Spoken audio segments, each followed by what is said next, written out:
दोस्तों, अगर आपका इमर्शन रॉड खराब हो गया है तो घबराने की जरूरत नहीं। इस वीडियो में मैं आपको बताऊंगा एक ऐसा ट्रिक जिससे कि घर बैठे ही आप इमर्शन रॉड को बहुत ही आसानी के साथ रिपेयर कर सकते हैं, ठीक कर सकते हैं।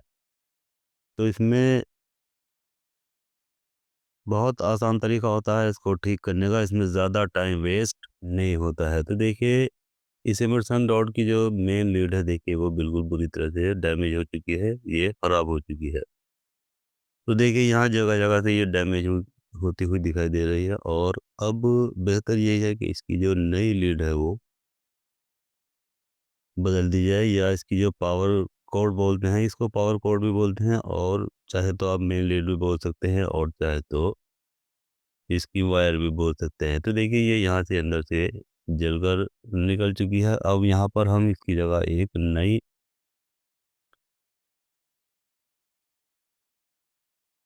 पावर कोड को बदल देंगे, यानी इसकी जो मेन लीड है उसको हम बदल देंगे। तो देखिए, यहाँ सबसे पहले ये जो 2 होल दिखाई दे रहे हैं, यहाँ से हमें इसको खोलना होता है। तो चलिए, सबसे पहले हम इसको यहाँ से ओपन कर लेते हैं। देखिए, ओपन करने के बाद अब हमें यहाँ पर 2 इसकी लेग दिखाई दे रहे हैं, यानी इसमें 2 टर्मिनल है, एक इस साइड और एक इस साइड।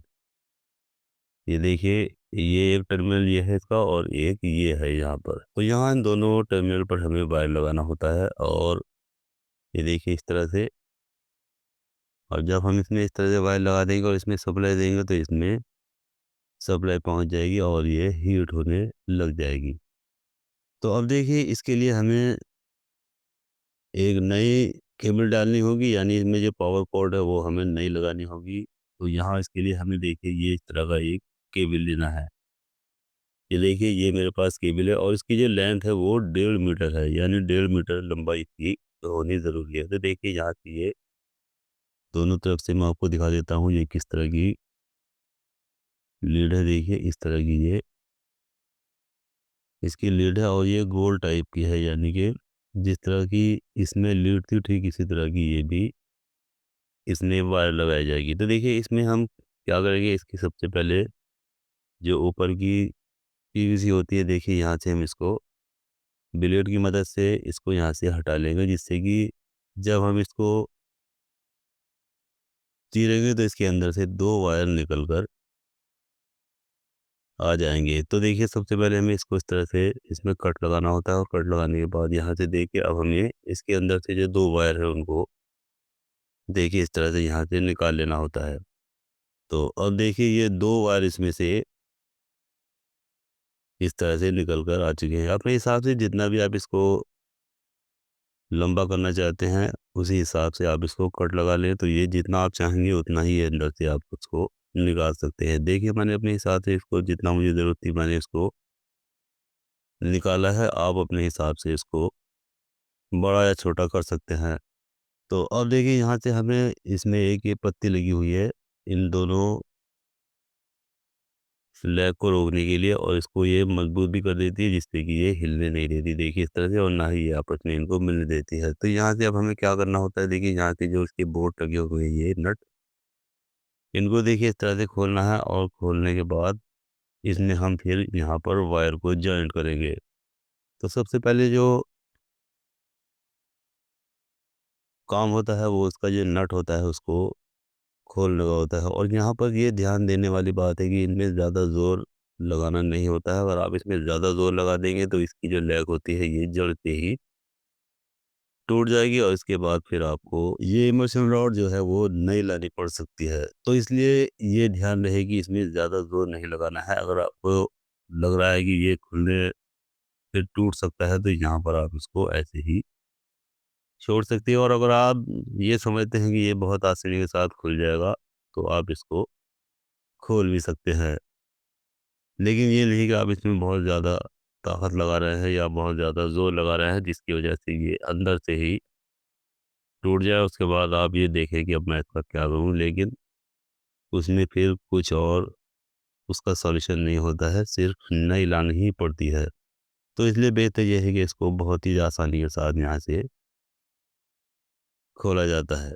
अब देखिए, यहाँ से अब हमें दोनों वायर को इस तरह से छील लेना है, यानी इसका जो इंसुलेशन है वो हमें उतार लेना है। और यहाँ देखिए, इसमें हमें जो स्लिप होती है वो भी इसमें चढ़ा लेनी होती है। क्योंकि स्लिप अगर हम यहाँ पर नहीं चढ़ाएँगे तो ये ओवर हीटिंग की वजह से या हीट होने की वजह से इसमें आँच लगती है, और जिसकी वजह से ये दोनों वायर एक दूसरे से चिपट कर फॉल्ट हो जाता है। तो इसलिए बेहतर ये है कि इसमें स्लिप का भी लगाना बहुत ज़रूरी हो जाता है। तो यहाँ दोनों वायर में हमें स्लिप को भी लगा देना है, इसका भी हमें ध्यान रखना है। अब देखिए यहाँ पर हमें इसमें वायर को लगाने के बाद इस तरह से इसका जो नट है वो अच्छे से टाइट कर देना है। यहाँ पर ये ध्यान रखना चाहिए कि इसे लूज़ नहीं छोड़ना है, यानी बहुत ही अच्छे से इसको यहाँ से हमें टाइट कर देना है। तो चलिए दूसरी तरफ से भी हम इसका जो ये नट है इसको भी हम इसी तरह से टाइट करेंगे, और जितना मुनासिब हो सके उतना ही इसको टाइट कर सकते हैं। ज़्यादा टाइट करने से भी ये टूट जाती है। तो अपने हिसाब से इतनी मतलब लूज़िंग भी इसमें ना रहे और ज़्यादा टाइट भी ना हो, इस हिसाब से इसको टाइट कर देना चाहिए। ज़्यादा लूज़िंग रखोगे तो यहाँ स्पार्किंग होगी, और स्पार्किंग होने की वजह से ये इसमें फिर वेल्ड हो जाएगा, और जब आप इसको खोलोगे तो ये खुलने वाली नहीं है। तो इसलिए इसमें लूज़िंग भी नहीं छोड़नी है, और इतनी भी टाइट नहीं करनी है कि जिससे कि ये टूट जाए। अपने हिसाब से बेहतर इसको टाइट कर देना है। अब देखिए हमें इसको फिटिंग करना है, और फिटिंग करने के बाद यहाँ जो हमने वो एक पत्ती इसमें से खोली थी जो इसकी सपोर्ट है, जो उसको सपोर्ट करती है और यहाँ से इसको अच्छे से टाइट करती है, उसको हमें यहाँ लगा देना है। और एक स्क्रू जो उसके साथ निकला था उसको हमें यहाँ से इसी तरह से लगा देना है, और अच्छे से इसको टाइट कर देना है। देखिए यहाँ से तो ये इससे क्या होगा, दोनों लेग इसकी जो है ये बिल्कुल सेट हो जाएंगी, यानी कि ये अब इसमें ना इधर को होगी और ना ही इधर को होगी, और ना ही एक दूसरे से ये मिल पाएंगी। ये बहुत ही अच्छे से और आसानी के साथ में इसमें सेट हो जाती है। तो देखिए ये अब बिल्कुल अच्छे से सेट हो चुकी है। अब हमें यहाँ पर इसका जो दूसरा वाला कवर है उसको ले लेना है, और यहाँ इसको देखिए ऊपर से ढक देना है। अब हमें यहाँ पर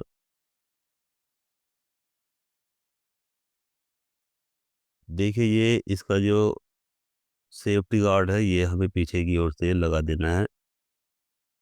देखिए यहाँ पर, क्योंकि ये पहली वाली लीड में लगा हुआ था इसलिए वहाँ से अब मैंने इसको निकाला है, और देखिए ये यहाँ पर हमें इसमें लगा देना है। देखिए अब ये यहाँ से बिल्कुल ये सेफ हो जाएगी। ये देखिए इस तरह से। और अब हमें यहाँ पर इसके पेच लगाने हैं, और साथ ही साथ इसका जो हैंगिंग पत्ती होती है उसको भी हमें यहाँ पर लगाना होता है। देखिए ये हैंग करने वाली पत्ती है, और ये है इसका गेज वायर, ये यानी कि जिसमें वाटर गेज है, जिससे कि हमें ये पता चलता है कि हमें इसे कहाँ तक डुबाना है।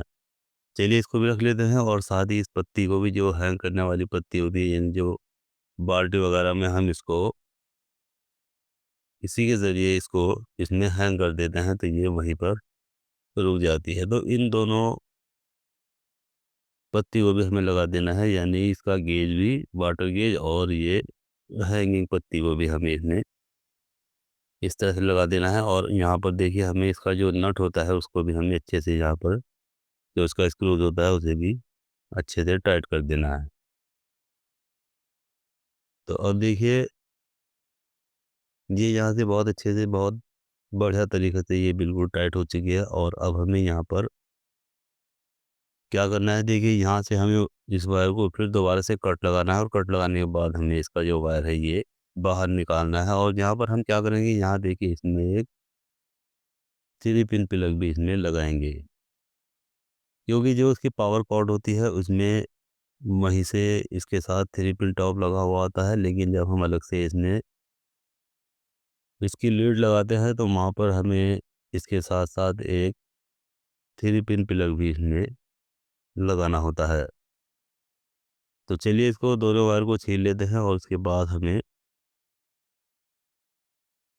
इन दोनों वायर को देखिए इस तरह से पीछे की ओर मोड़ लेंगे, और उसके बाद हमें एक 3 पिन प्लग लेना है, और उसमें इन दोनों वायर को यहाँ पर लगा देना है। चलिए एक 3 पिन प्लग ले लेते हैं। तो देखिए ये है इसका 3 पिन प्लग, जो कि अच्छी कंपनी का प्लग है और यहाँ पर इसमें लोकल प्लग इसमें नहीं लगाया गया है। अच्छी और बढ़िया क्वालिटी का प्लग इसमें मैंने ये लगाया है, जिससे कि जल्दी से ये ना ही डैमेज होगा और ना ही जल्दी से ये बर्न होगा, यानी कि ये जलेगा। तो दोनों टर्मिनल पर देखिए मैंने इसके दोनों वायर लगा दिए हैं। अब यहाँ से हम इसको अच्छे से टाइट कर देंगे।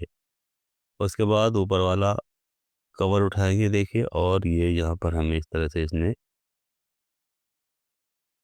लगाकर, इसमें सिर्फ़ एक स्क्रू होता है बीच में लगाने के लिए, हमें वो लगा देना है और ये बहुत ही अच्छे से बिल्कुल फिट हो जाता है।